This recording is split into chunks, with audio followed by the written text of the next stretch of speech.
एक एक समझौता हुआ था Jawaharlal Nehru and Verrier Elwin का, जिसमें यह हुआ था कि नागालैंड में कोई भी हिंदू साधु नहीं जा सकता है, जबकि क्रिश्चियन मिशनरीज अलाउड थी। अब आप सोचिए इस तरह की मानसिकता के लोग देश में जो राज किए हो तो क्या होगा। पूरा का पूरा नॉर्थ ईस्ट को आपने मिशनरीज को दे दिया। दूसरी तरफ जब से ये सरकार आई है तब से उठा करके वहां रोड्स, ब्रिजेस, एयरपोर्ट, राजधानी, क्या बोलते हैं, एग्रीकल्चर पर वहां पर जो हुआ, और फूड प्रोसेसिंग इंडस्ट्रीज जिस तरह से लगी, आप उठा कर देख लीजिए, कोई कंपैरिजन ही नहीं है।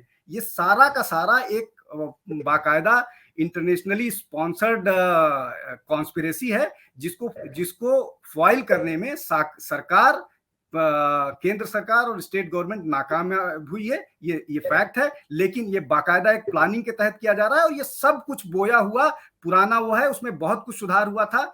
और दूसरा ये कि जो लोग त्रिपुरा की बात कर रहे हैं, जो त्रिपुरा की बात कर, जो वहां की बात कर, उनको बाकी प्रदेशों पर आंख नहीं बंद करना चाहिए। वो आंख बंद करते हैं तो एक्सपोज होते हैं, यही मुझे कहना। जी चलिए, मुझे लगता है आनंद सर, अब मुझे सवाल पूछने की उनसे जरूरत नहीं है सर, काफी कुछ है आपके पास कहने के लिए शायद इस पर।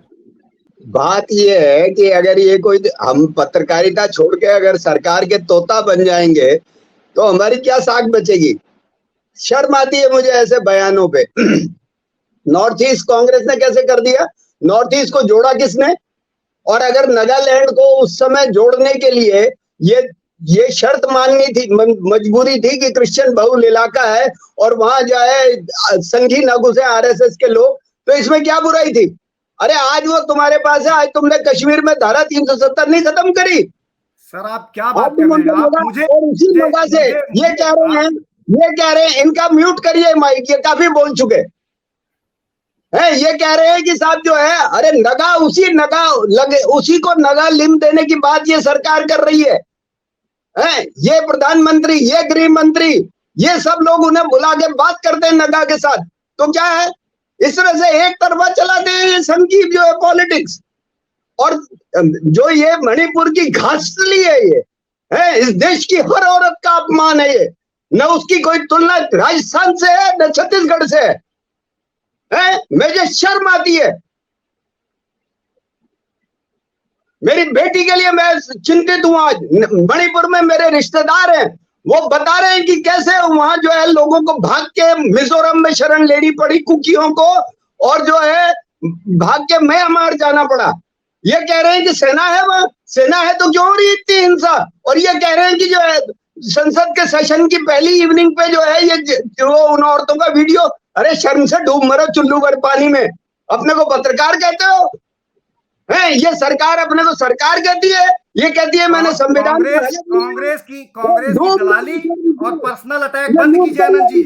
मुझे बोलना आता है, आप बदतमीजी से बात कीजिएगा, आप बदतमीजी से बात कीजिएगा, दलाली बंद कीजिए, दलाली बंद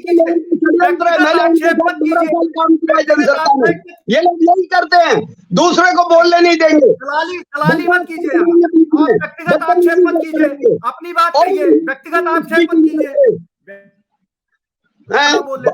मणिपुर की घटना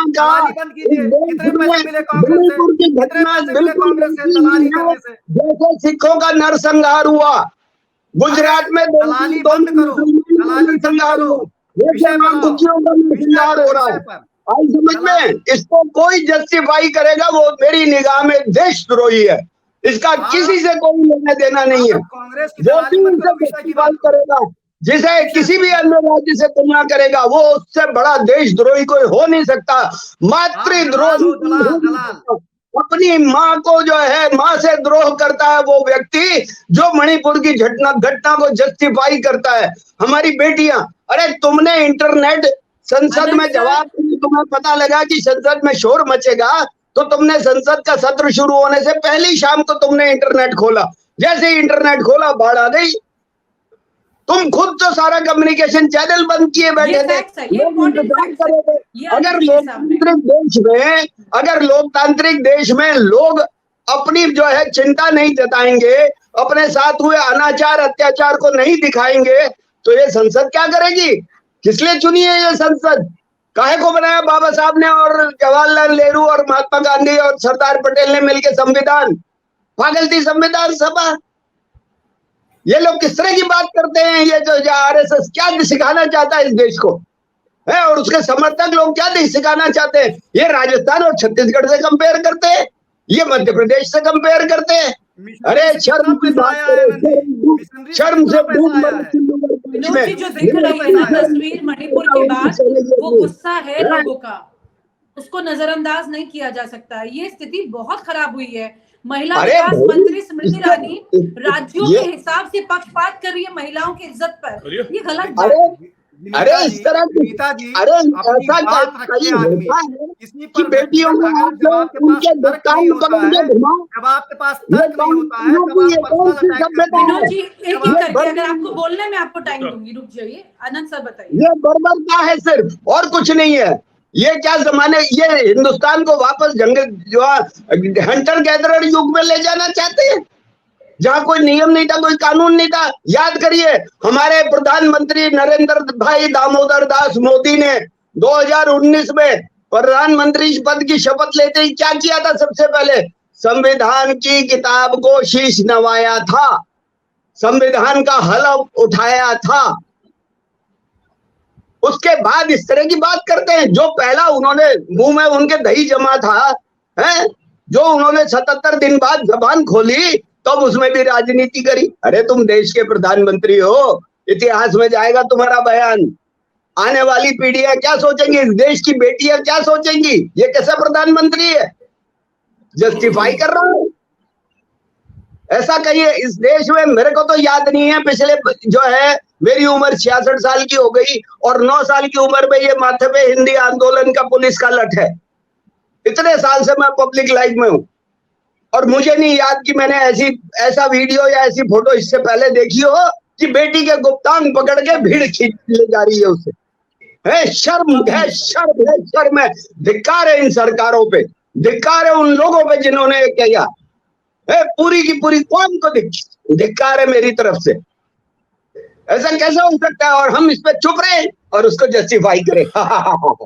नागालैंड में ये कर दिया। अरे नागालैंड में उसी निजाम में, उन्हीं से के तहत, उन्हीं शर्तों के तहत तुम नगा से आज शांति वार्ता कर रहे हो। इतने साल से किस मुंह से बात करते हो?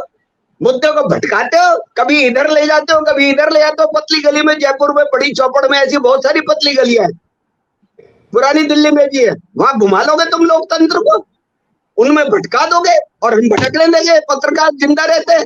हमारे कंधों पे जो है आजादी की विरासत है, हमारे कंधों पे जयप्रकाश आंदोलन की विरासत है। कैसे हम होने देंगे ये? अब मैं तो, मेरी तो नजर झुकी हुई है उस दिन से। अब ये जस्टिफाई कर रहे हैं, संसद के सत्र से पहले लाए।